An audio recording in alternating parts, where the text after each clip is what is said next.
150조 원. 이게 감이 잘 안 오는 숫자죠. 그렇죠. 대한민국 정부랑 또 민간이 앞으로 한 5년간 미래 산업에 쏟아붓기로 한 정말 천문학적인 돈입니다. 네. 오늘은 이 막대한 자금이 대체 어디로 흘러가서 우리의 삶과 경제를 어떻게 바꿀 건지 그 청사진을 제대로 한번 들여다보려고 합니다. 저희가 오늘 살펴볼 사료는요.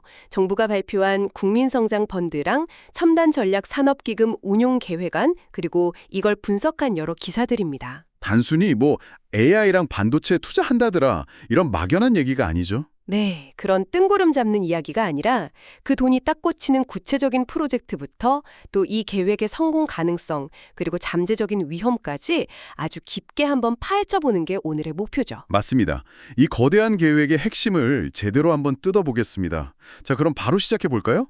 시작하기 전에 딱 한 가지만 먼저 짚고 넘어가고 싶어요. 네, 어떤 걸까요? 이번 계획에서 가장 주목해야 할 본질적인 변화는 바로 정부의 역할입니다. 정부의 역할이요? 네, 과거처럼 보조금을 주거나 대출을 알선하는 그런 지원자 역할에서 이제 벗어나서 정부가 직접 지분을 투자하는 투자자로 변신했다는 점이에요. 투자자. 이건 산업성장의 과실을 국민과 직접 나누겠다는 의지이기도 하고 또 동시에 글로벌 기술 패권 경쟁이 그만큼 생사를 가르는 전쟁이 됐다는 그런 방증이기도 하죠. 정부가 직접 벤처 캐피털리스트가 되겠다. 거의 이런 선언처럼 들리네요.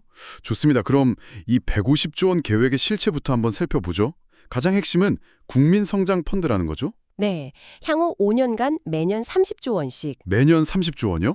네, 그래서 총 150조 원을 조성하는 게 목표입니다. 정부 재정이랑 민간 자금이 1대1로 들어가는 매칭 방식이고요. 1대1로. 계획 첫 해인 2026년에만 30조 원이 투입될 예정인데 이건 단일 연도 기준으로는 역대 최대 규모의 정책 투자입니다. 정말 크네요. 그래서 금융위원회는 이 펀드가 향후 20년간 대한민국의 성장 동력이 될 것이라고 밝혔을 정도로 자신감이 대단하죠. 20년이라 정말 판을 크게 보고 있군요. 그런데 자료를 보면 국민성장펀드 말고 첨단전략산업기금이라는 것도 있던데요. 이건 어떤 역할을 하는 건가요? 아주 좋은 질문입니다. 국민성장펀드가 이제 주력군이라면 첨단전략산업기금은 일종의 특수부대라고 보시면 돼요. 특수부대요? 네, 5년간 최대 50조 원 규모로 산업은행 안에 만들어지는데 역할은 부스터샷입니다. 기존 정책금융의 한계를 뛰어넘는 과감한 투자를 위해서죠. 부스터샷이라는 게 구체적으로 어떤 의미인가요? 예를 좀 들어주실 수 있을까요? 물론이죠.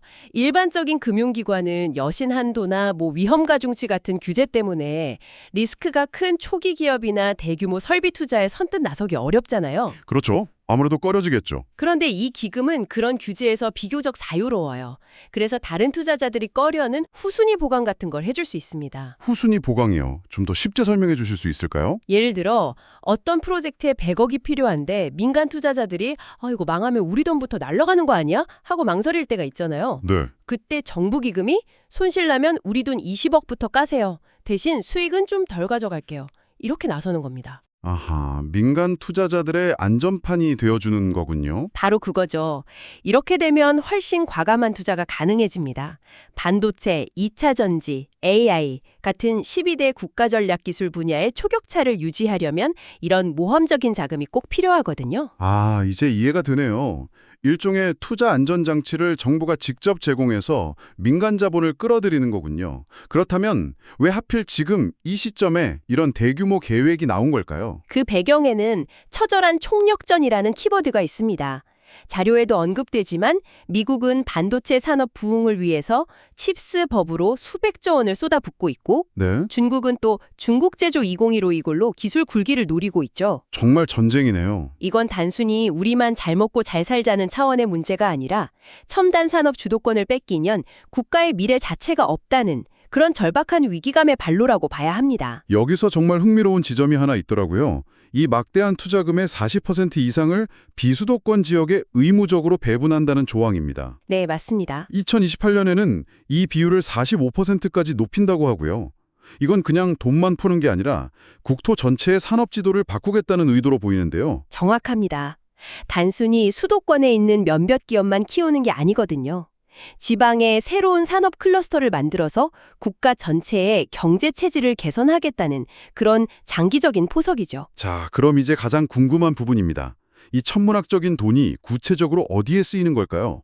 1차로 공개된 7대 메가 프로젝트가 그 답을 보여주는데요. 그렇죠. 듣기만 해도 가슴이 웅장해집니다. 이 리스트를 보면 정부의 전략이 아주 명확하게 드러납니다.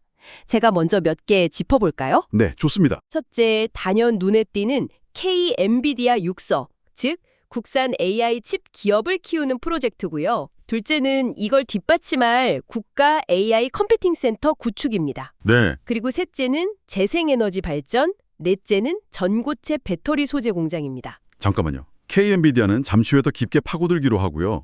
재생에너지나 전고체 배터리는 왜 이렇게 중요한 프로젝트로 꼽힌 건가요? 아주 중요한 포인트입니다.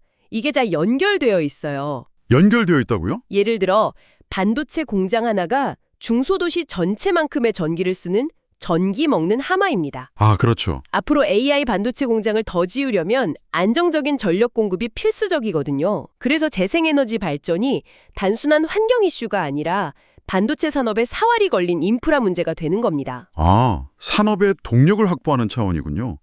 전고체 배터리는요? 전기차의 미래라고는 들었는데 맞습니다.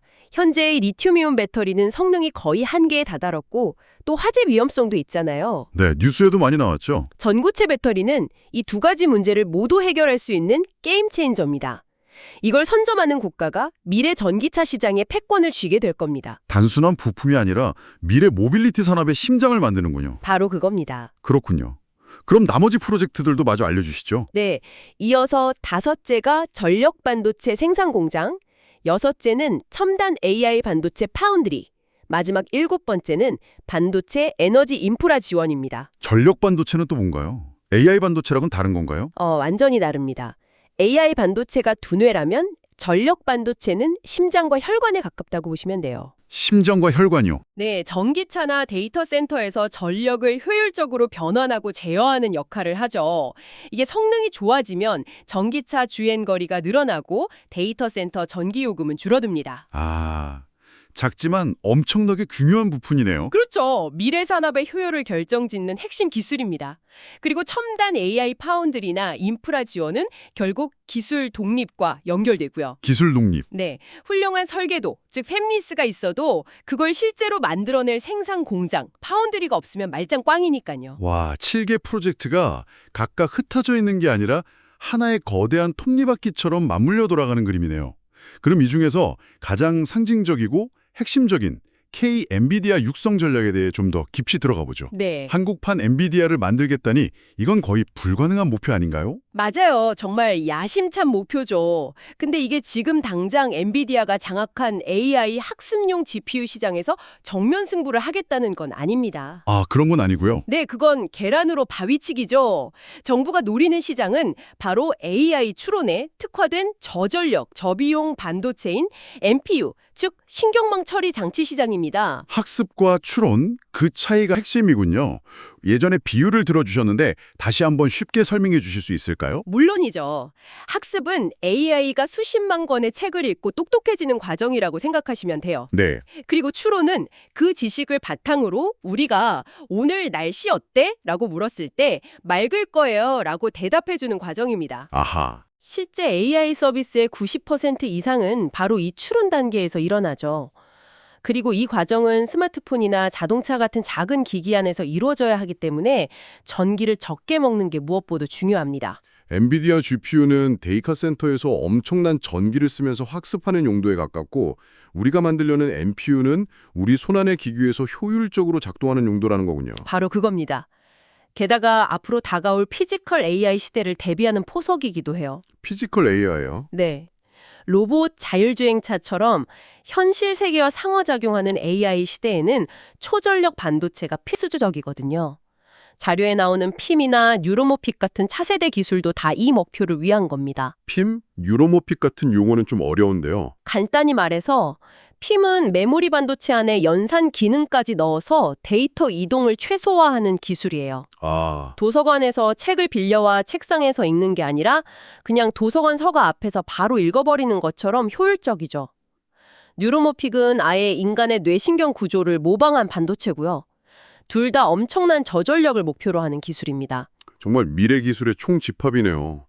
그럼 이 분야들에 돈이 얼마나 들어가는지 구체적인 계획도 나와 있나요? 네, 2026년에 투입될 30조 원의 대략적인 배분 계획을 보면 AI 분야에 6조 원, 반도체에 4조 2천억 원, 미래차 모빌리티에 3조 1천억 원이 배정되어 있습니다. 확실한 선택과 집중이네요. 그렇죠? 그리고 이 거대한 흐름에 일반 국민들도 직접 참여할 수 있는 길이 열린다고요? 국민 참여형 펀드 말입니다. 맞습니다.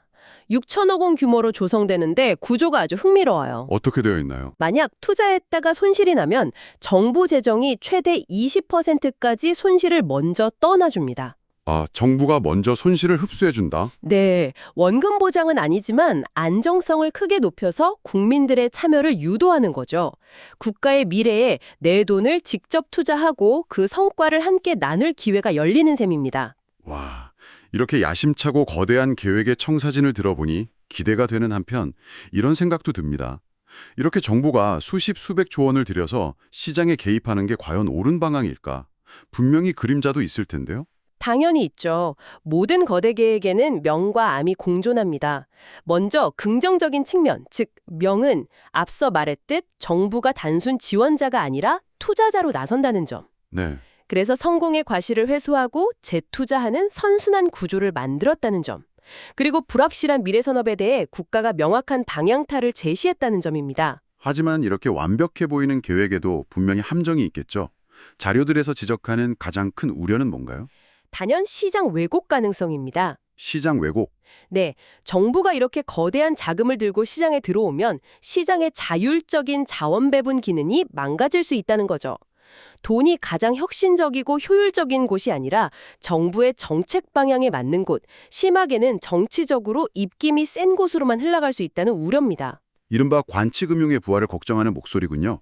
투자 결정이 순수한 수익성 판단이 아니라 정책 목표에 따라 좌우될 수 있다는 비판이요. 정확합니다. 그렇게 되면 기업들은 혁신을 통해 경쟁력을 키우기보다 정부 지원을 따내는 데 더 집중하게 되는 도덕적 해이에 빠질 수도 있고요. 또 다른 위험은 없나요? 제 생각엔 이 모든 돈이 결국은 다 세금, 즉 빚일 텐데 재정 부담 문제도 만만치 않을 것 같은데요. 네, 그게 두 번째 큰 우려입니다. 이 막대한 자금을 조달하는 과정에서 결국 국가 채무가 늘어날 수밖에 없고 이게 장기적으로는 국가 신용도에 부담을 줄 수 있다는 지적이 나옵니다. 성공하면 좋지만 실패하면 부담이 크겠네요. 그렇죠.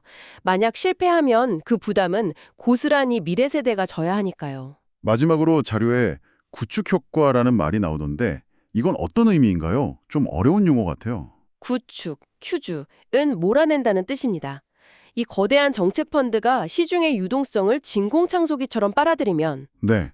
정작 이 펀드의 혜택을 받지 못하는 다른 전통산업이나 중소기업들은 오히려 돈 구하기가 더 어려워지는 현상을 말합니다. 아, 첨단 산업 키우려다가 우리 경제의 허리 역할을 하는 다른 산업들이 고사할 수도 있다는 경고군요. 바로 그거죠. 정리하자면 정부가 시장을 왜곡할 위험, 국가 재정에 부담을 줄 위험, 그리고 다른 산업을 위축시킬 위험, 이렇게 세 가지가 핵심적인 암이군요. 네, 그럼 이런 우려에 대한 정부의 대비책은 없나요? 물론 있습니다. 계획안을 보면 외부 전문가들로 구성된 기금운용심의회를 통해 개별 자금 지원을 투명하게 결정하겠다고 합니다. 심의회. 그리고 또 하나 중요한 게 고의나 중대한 과실이 없는 한 투자 결과라 나쁘더라도 담당자에게 책임을 묻지 않는 면책 규정을 도입하겠다고 해요. 아, 실패를 두려워하지 말고 과감하게 투자하라는 신호군요. 네, 일종의 안전장치를 마련한 거죠. 그렇군요. 전문성과 장기적인 비전에 따라 독립적으로 작동할 수 있느냐에 달려 있습니다. 이 장치가 제대로 작동하느냐 마느냐가 이 150조 원짜리 거대 프로젝트의 성패를 가를 가장 중요한 변수가 될 겁니다. 오늘 우리는 150조 원 규모의 국민성장펀드를 중심으로 대한민국의 미래 산업을 위한 거대한 청사진을 살펴봤습니다. KNVIDIA라는 야심찬 목표부터 7대 메가 프로젝트라는 구체적인 실행 계획, 그리고 그 이면에 존재하는 기대와 우려까지 정말 스케일이 다른 이야기였네요. 맞습니다. 과거 우리가 메모리 반도체인 D램으로 성공 신화를 썼던 것처럼 이 대규모 투자가 또 한 번의 도약을 이끌어낼지 아니면 값비싼 수업료만 치르고 끝날지는 아무도 모르죠. 분명한 건 지금 우리는 아주 중요한 갈림길에 서 있다는 겁니다. 이 모든 계획은 결국 정부주도 산업정책이라는 어떻게 보면 익숙한 틀 안에 있습니다. 역사적으로 이런 시도는 눈부신 성공을 낳기도 했지만 때로는 끔찍한 실패로 끝나기도 했죠. 여러분이 보시기에는 이번 시도가 과거의 성공 공식을 성공적으로 재현하는 것일까요? 아니면 시대에 맞지 않는 과거의 유물에 가깝다고 보시나요?